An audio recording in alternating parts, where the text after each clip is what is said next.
The apple never falls very far from the tree, and here's proof.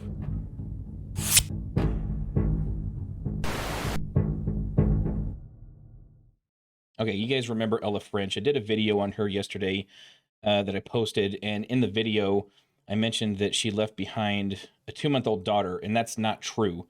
I got some bad information on that. Turns out she was single, not married, no kids, which doesn't make her situation any less tragic, and it doesn't make the rest of my information in the video, any less valid, but I just wanted to point that out and make that correction. So, interesting developments with this case. Okay, so you guys know who these guys are. Okay, the Morgan brothers. They're the ones who murdered Officer Ella French, and they've been charged. They've been arrested.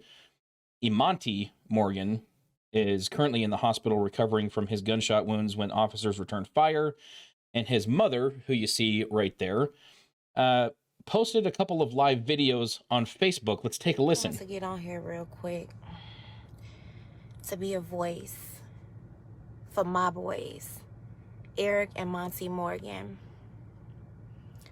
I want you to know I love you, and your family loves you, and you not alone.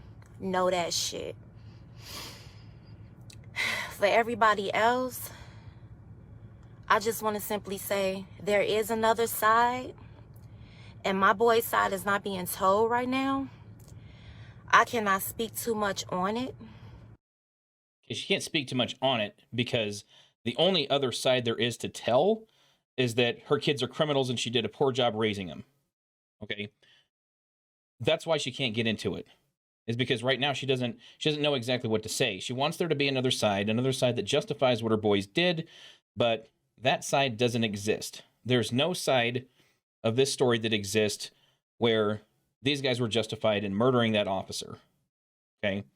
Now, unless something completely crazy and wild comes to the surface that this officer was about to unlawfully execute one of these guys and they had to defend themselves. But that is highly improbable, highly unlikely.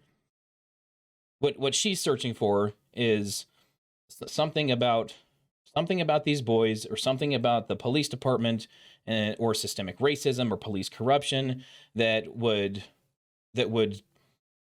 cause you to have some sort of sympathy and mercy and pity on her criminal kids.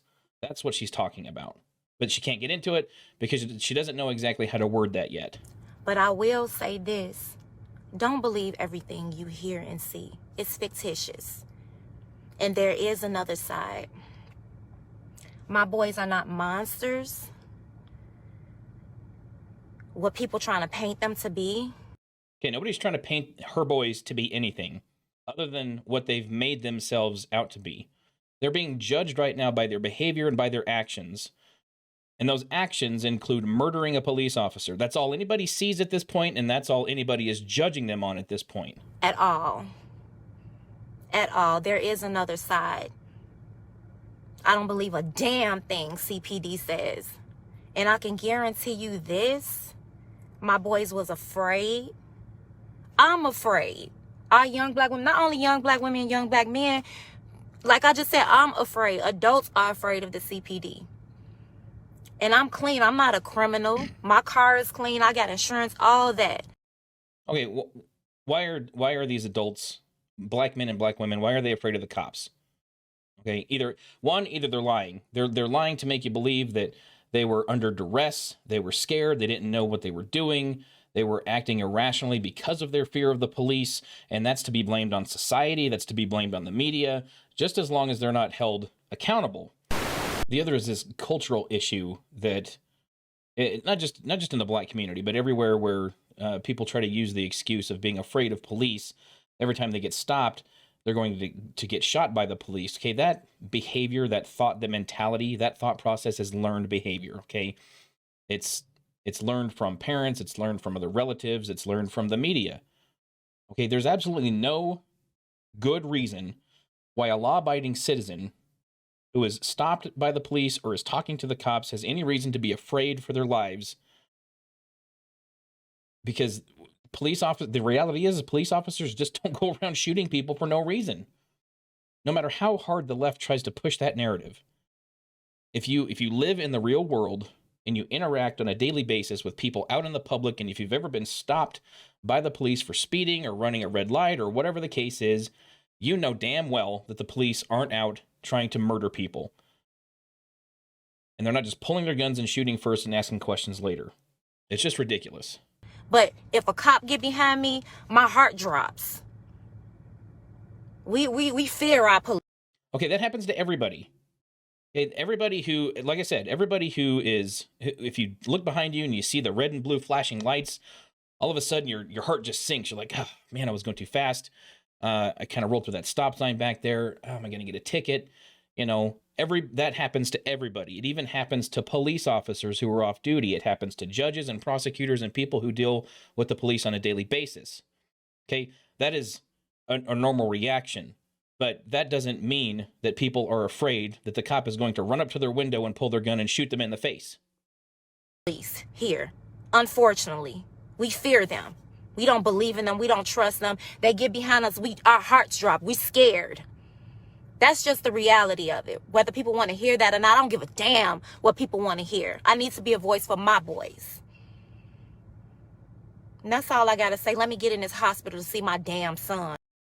See my damn son. Okay, so I like how she's got this sense of urgency to go into the hospital and see her son, who is recovering from his gunshot wounds, but she just has to do a Facebook Live real quick. I mean, give me a break. This is all for show. She's hoping to get some attention. She's hoping to get a book deal. She's hoping to be on Oprah or some other talk show where she can tell her side of the story and about how racial inequality and injustice caused her boys to shoot at these police officers because they were afraid for their lives, because they've been taught all their lives and shown all their lives that police officers are systemically racist, and every time they have contact with a black man, they're shooting first and asking questions later. This is her behavior in the hospital. Can you open the door? So she goes into the hospital and she finally finds the section where her son is being cared for. I'm trying to see my son. Open this motherfucking door. Okay, starting to get the picture. Okay, how the apple does not fall far from the tree. I mean, just if you look at her attitude and her behavior, is it any wonder why her kids are in the situation that they're in now? Monte Morgan, my son. Okay, hold on. Was there a security guard? I want to see my son. Oh, hold on. Monty! Monty! Don't touch me! Get away from me! Stop! Get away! No! Stop! Monty! Stop! Stop! Put your hands behind you. Please let me see my son! Okay, I just want to point out real quick that the police in this case are being very calm. Okay, they're giving her very clear instructions. Stop, put your hands behind you. Okay, what happened was, you can't see this in the video, but reports say that when she was being stopped by the cops, she kicked one of them in the groin. Okay, so she went to jail and she was charged with assault on a police officer and criminal trespass, things like that. But here's the thing. Her son, okay, is an adult. He's 21 years old. He's being charged with murder. He's in police custody. She does not have any right to go see him. No matter what she thinks, she doesn't have the right to be there with her son. He's an adult. He's got to face this on his own. Nobody can help him except his attorney. She can't do anything for him. And she doesn't have she's not entitled to be there with her son. I don't care what she's heard or what anybody else thinks. That's just not the case, okay? You can't go to jail and go and sit there with your son. If your son is arrested and charged with a crime and he's sitting in county jail, you can't just go sit there with him unless there's visiting hours, but you can't go sit with him in his cell. Same thing if your son is being questioned or interrogated during an investigation at a police department and they're sitting in an interview room and they're being detained, you can't go in there and sit with them. That's just not reality. Okay? But this is the type of blatant disregard for authority and respect for authority and sense of entitlement that is passed down from generation to generation. And that's a problem. That's why we're seeing all these incidents of people fighting with the cops, people shooting at the cops, It's because it's a complete failure on the part of parents like this particular woman. That's the issue. Do you guys remember when Lori Lightfoot a couple days ago, I put this in my last video as well. Lori Lightfoot came out with a statement about the Ella French murder. And in here she said, we have a common enemy, and that is the conditions that breed the violence and the manifestations of violence. Okay? So, once again, she's choosing to focus on how it's a society's problem to deal with this and figure this out instead of focusing on justice for Ella French and holding Morgan accountable for her murder. She chooses to turn the attention over to, well, what's behind this behavior? What caused this behavior? What role does society play in this? How culpable are we? You know, we failed this young man. Okay, no, we did not fail this young man. His mother certainly did, and his father, wherever he is. Okay, if you want to focus on the conditions, then great. Focus on the mother. Start right there. Get to work, because you got a lot of work to do with her, and probably with a lot of other mothers who want to show up after the fact and go on Facebook Live or national television and cry about how their sons are being shot by the police when they had years and years and years, whether it's 16, 18, 20, 21 years, to teach their kids how to live properly, how to be pro-social, productive, competent people, and teach them that it's not okay to murder police officers. But since you didn't do that, and now when the police have to show up and deal with these pieces of garbage, now all of a sudden it's the police's fault. It's society's fault. It's everyone else's problem except for the person making those poor choices. Okay? This is a failure on the part of parents. It's a cliche, but it's true. It all starts in the home. It really does. I'm a firm believer in that. The problem you have with Black culture, and this, now again, this is not exclusive to Black culture, but it is more prevalent in Black culture. Single motherhood rate in the Black community is something like 75%. It's insanely high. Teenage boys have a propensity for violence and for aggression and things like that, which aren't necessarily bad things as long as they're controlled, as long as they're bridled, and you need a father to do that, to help you accomplish those things, because they can't be done on your own. But if we keep misidentifying the problem, which is that the police are trigger happy and they're racist and they're corrupt, because that's not the case. Okay, there's a very small fraction of a percentage of police officers who fit that description.